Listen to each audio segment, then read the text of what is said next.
Les amis, bonjour, j'espère que vous allez bien. Alors, je rigole parce qu'en fait, l'autre fois, je suis tombé sur un commentaire et ça m'a fait réfléchir, ça m'a fait méditer. Je suis tombé sur un message dans une de mes vidéos où je parlais peut-être de couple ou d'amour ou quelque chose de rapport au sentiment.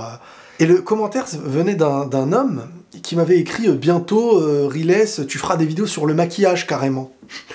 Cette personne, en fait, a fait un lien entre le fait qu'un homme puisse parler de sentiments humains, d'amour, de relations.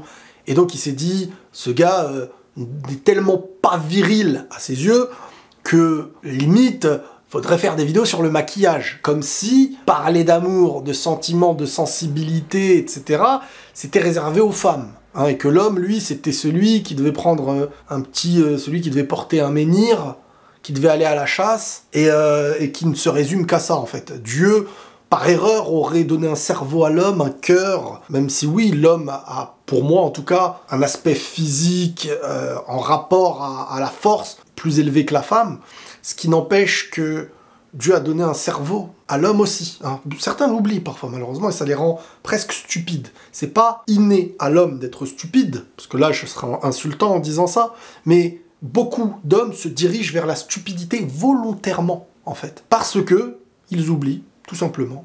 Et des gens parfois qui sont même croyants, donc je me dis, ça fait bizarre. Ils oublient que Dieu leur a donné un cerveau et que c'est un devoir crucial de l'utiliser. Et utiliser son cerveau, ça ne veut pas dire je ne sers qu'à porter des briques, qu'à bosser au chantier, rentrer à la maison et mettre les pieds sur la table. Ouais, j'aime bien dire les choses comme je les pense maintenant. Donc, il y a beaucoup de personnes qui viennent, pour pas vous mentir, même au début d'avant de faire mes vidéos, j'avais cette petite gêne, hein. Quand t'es un homme, tu te dis parler de sujets de cœur, émotion, évoquer la sensibilité, évoquer sa sensibilité et tout, eh ben, c'est gênant parce que voilà, la virilité est perçue par les gens d'une certaine manière et ça ne fait peut-être pas de toi véritablement un homme reconnu par ce qu'il doit être reconnu et tout. Mais plus je grandis, plus j'apprends, plus je deviens mature, plus je pense essayer d'avancer en intelligence par rapport à hier, et plus j'apprends, et plus je me rends compte que Dieu donne ce besoin et ce travail de conscience à l'homme et à la femme. Et un travail de conscience, c'est un travail d'une vie entière. Et beaucoup aujourd'hui, et franchement, ça devient presque la belle vie pour certains hommes, ils résument, et là, bien après on va rebondir sur le couple, ils résument leur vie à être des hommes. Et être des hommes, c'est aller au boulot, faire un billet et rentrer à la maison et se faire servir. Alors je suis désolé, c'est pas la notion que j'ai de la vie, ni de couple, ni vis-à-vis de ce que Dieu a fait de nous, ni de rien du tout. Maintenant, qu'est-ce que c'est qu'être un homme en vrai? Selon des références religieuses, moi j'évoque aussi parfois mes croyances, les meilleurs hommes sont ceux avec qui tu te sens en sécurité, que les plus forts sont ceux qui arrivent à contrôler leur colère. Donc, comment on définit la force? Pour le faible, c'est d'être soumis à son énervement. Tu m'énerves, je te frappe.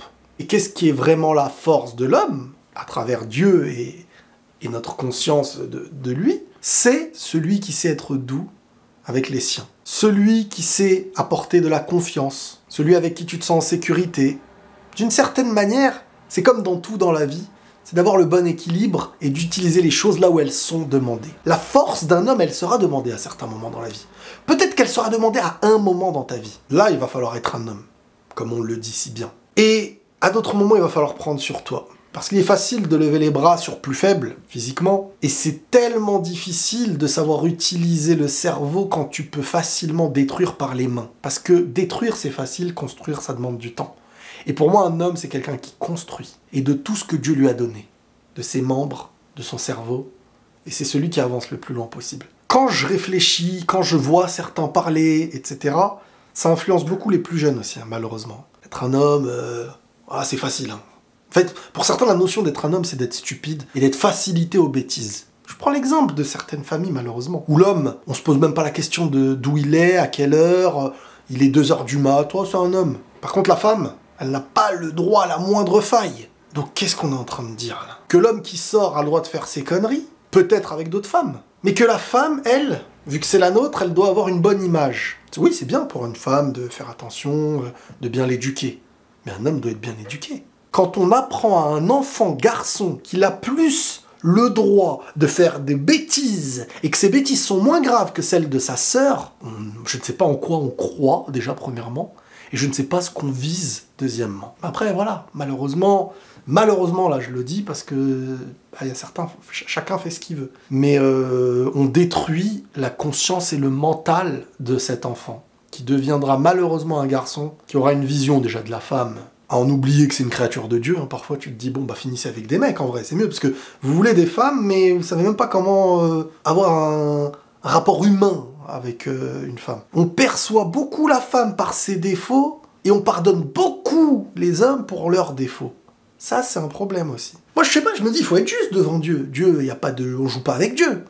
Soit on est juste avec Dieu, soit on n'est pas juste, en fait. Moi, c'est mon principe, voilà, c'est mon principe de vie. Peut-être pour d'autres, c'est pas leur principe. Peut-être que devant d'autres hommes, ils préfèrent paraître viril à leurs yeux, paraître viril et stupide devant le stupide qu'on considère au-dessus de nous. Moi, non, je préfère pas. Donc oui, parler d'amour, parler de sentiments, vous savez, j'ai déjà évoqué des sujets, plein de gens se moquaient au début. Et quand ils allaient pas bien, bah, ils se sont rendus compte que ouais, c'est vrai que sentimentalement, ça peut faire mal.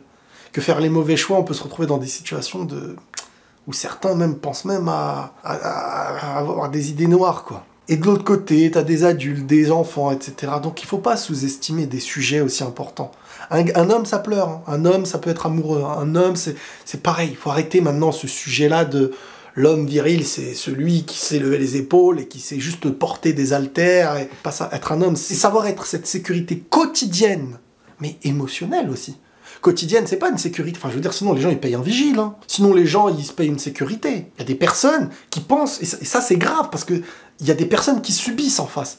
Il y a des gens qui pensent qu'il suffit de se marier et de ramener de l'argent. Donc ça veut dire que si l'autre personne ramène de l'argent, tu n'as plus aucune utilité dans ta vie. Je suis peut-être dur dans cette vidéo, mais ça a des conséquences dans nos vies, ces choses-là, on peut pas s'en rendre compte. Des personnes qui pensent que taper sa femme, ou être injuste totalement, c'est presque être viril. Et ça a rendu des femmes, et là elles sont fautives dans beaucoup de cas en tout cas, parfois même elles s'en rendent pas compte, des femmes qui pensent aussi que c'est ça avoir un homme dans leur vie. Bon, si elles l'acceptent, moi je peux rien faire pour chacun.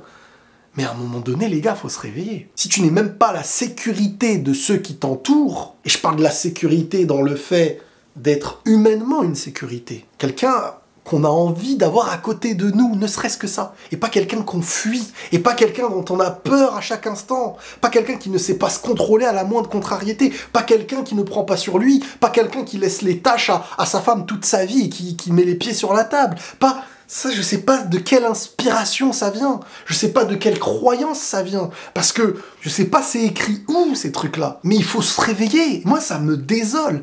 J'allais pas en parler. Mais quand je vois des commentaires de certains qui se sentent fiers, carrément, de venir te dire « Ah bah, il manque plus que tu fasses du maquillage » ou un truc dans le genre. Mais moi, ça m'attend pas une seconde, hein, déjà, parce que moi, je suis en totale paix avec moi-même. Et... totale sincérité, je pense, avec Dieu. Je suis triste pour vous, je suis triste pour votre entourage, je suis triste peut-être pour votre future femme, je suis triste peut-être pour vos enfants, je suis triste...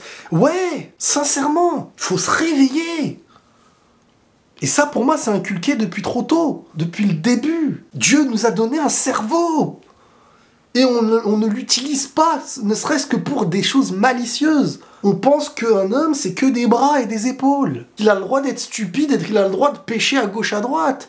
Qu'il a le droit à toutes les conneries du monde. Et c'est le premier qui, malgré toutes les bêtises qu'il fera, va se plaindre de la plus petite faille qu'il verra en face chez sa femme ou chez quelqu'un d'autre. Oui, je parle toujours du côté masculin. Bah, je suis désolé, je suis pas une femme. Donc c'est toujours plus difficile pour moi de pointer toutes ces failles de l'autre. Je trouve que c'est un peu facile de toujours pointer le problème chez l'autre. Moi, j'aime bien être dur avec moi-même ou dur avec les miens. Et ce qui est extérieur, bah, on en parlera, mais avec plus de recul. Je pense que quand vous avez des enfants, vous êtes plus dur avec vos enfants que les enfants de la rue qui traînent ou de ceux des copains de vos enfants. Pour moi, c'est normal, en tout cas. Mais la notion d'être un homme, pour moi, elle n'est même pas comprise par beaucoup d'hommes. Et là, il y a un gros problème. Attention, je viens pas, encore une fois, toujours, je dois le préciser, et c'est bien, c'est un rappel pour moi aussi, je suis pas là, je me positionne pas en tant que l'homme qui a tout de... Non, pas du tout. Mais il y a un minimum, quand même. Il y a un minimum, les mecs. Il y a un minimum. Un minimum, je veux dire qu'un homme, c'est être la sécurité, c'est savoir être doux et fort quand ça le demande. Mais doux à 90% dans ta vie, et fort à 10% où tu vas devoir peut-être agir. C'est pas tu agis face à la faiblesse, Et t'es doux dans la difficulté. Parce que là, c'est totalement l'inverse. Là, tu n'utilises ni les compétences physiques que Dieu t'a données, et tu n'utilises ni le cerveau qu'il t'a donné. Et là, il y a un gros problème à mes yeux. Que je vois beaucoup de personnes se battre pour avoir une virilité. Le but de la virilité, c'est pas de paraître. Il y a des gens qui ont besoin de se sentir fort devant le miroir. Et d'autres qui agissent sans avoir à se regarder eux-mêmes. Je pourrais parler de ça pendant 1 heure. Mais franchement, il y a des choses qui, à un moment donné, il va falloir que les hommes se regardent eux-mêmes, hein, et qu'ils arrêtent de pointer du doigt les femmes ou les autres, et que les femmes aussi se regardent elles-mêmes, et qu'elles arrêtent, je parle pas de toutes, mais bien entendu, chez les hommes et chez les femmes, je parle pas de tous, mais il y a, en ce moment, je trouve de plus en plus, une volonté de presque guerre des sexes. Pour certaines femmes, tous les problèmes sont les hommes, pour certains hommes, on va pointer toutes les failles de chez les femmes, on se tait face aux hommes et des femmes se taisent face aux femmes. Donc tu te dis, c'est quoi le monde de demain? Dieu, il a créé l'homme et la femme pour s'aimer. Ceux qui se sont choisis, bien sûr, pas n'importe qui. Mais bon, l'humain, on doit l'aimer. Par le fait que ce soit la créature de Dieu, quand c'est une bonne personne, ou quand il ne nous fait aucun mal. Mais, à un moment donné, il n'y a pas de guerre homme-femme. Qui définit qu'il y a une guerre homme-femme aujourd'hui? Je vois des hommes qui ont la haine des femmes, mais qui aiment Dieu. Comment ça? Tu aimes Dieu et tu n'aimes pas la valeur qu'il a donnée à la femme ou à l'autre? Tu cherches la faille de l'humain, ses péchés, pour le détester, parce qu'en vrai, tu te détestes. Quand t'es en paix avec toi-même, t'espères le plus petit fil qui peut raccrocher une personne à son Seigneur et au bien. Même si cette personne te déteste, peut-être. Tant que t'es en paix avec toi-même. Après, je parle pas d'une personne qui est en train de tuer 1000 enfants devant toi. Ah non, là, ça demande des compétences que je n'ai pas, personnellement. Mais il va falloir aimer l'humain. Si tu n'arrives pas à aimer l'humain, je pense qu'il y a une faille dans ton amour envers Dieu. Si tu n'arrives pas à aimer l'humain, pour moi, c'est très difficile d'aimer Dieu. Si tu n'arrives pas à aimer cette nature qu'il a créée, pour moi, c'est compliqué. Si tu n'arrives pas à voir le bien avant le mal, il y a une faille dans ton ego. Enfin bref, voilà, je ne vais pas vous saouler 30 ans, mais c'est ce que j'avais envie de dire aujourd'hui. Qu'est-ce que c'est qu'être un homme? Prenez tous soin de vous et la paix sur vous.